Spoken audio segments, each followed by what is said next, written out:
મિત્રો તો જો આપણી રાણી સુંદરાને સાફ સફાઈ કરીને આજે બહાર કાઢી છે, કારણ કે આની સિઝન આપણે લાસ્ટ આપણું ખેતર કાપીને અહીં મૂકી દીધી હતી વોશિંગ કરવા માટે.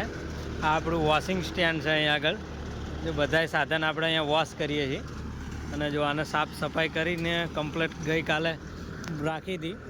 હવે આજે આને ઠેકાણે મૂકવાની છે. આપણે ઠેકાણે મૂકીને પછી આને ઢાંકી દેવાની છે, કે હવે આપણે પર ચોમાસા વગર આની જરૂરિયાત નથી.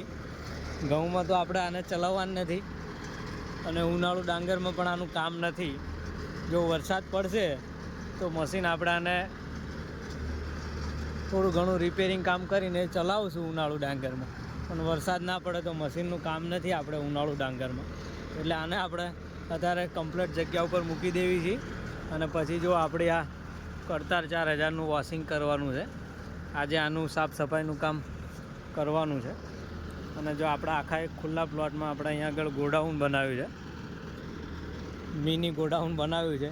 એટલું બધું મોટું નથી, મજૂરોને રહેવાને બધું મટીરિયલ આપણું પડ્યું રહે એટલા માટે. અને અહીંયા આગળ કનેવાલની માટી આપણે ગયા વર્ષે ભરી હતી, કારણ કે આ ઘણું નીચું હતું. એટલે આપણે ગયા વર્ષે 400 ટેલર જેવી માટી નાખીને ઊંચું કર્યું છે.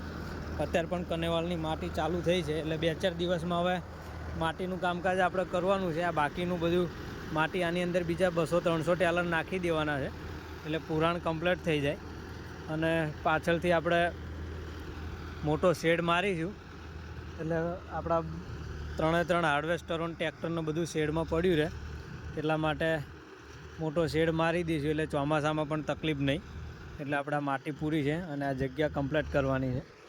અને ફાર્મ હાઉસ જેવું આપણે અહીં આગળ બની જાય તો કંઈ આપણને તકલીફ રહે નહીં. બધા સાધનો ચોમાસામાં તડકામાં અહીં તે તકલીફ ના રહે, અંદર મૂકી દેવાય કમ્પ્લીટ જગ્યા ઉપર. એટલે જો અહીં આગળ આપણે બાંધકામ ચાલુ કર્યું છે.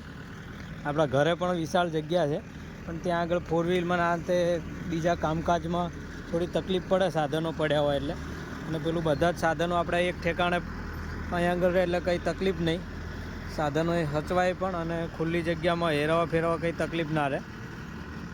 જો આવું બધું કામકાજ આપણે અહીં આગળ ચાલુ છે બધું જ તે.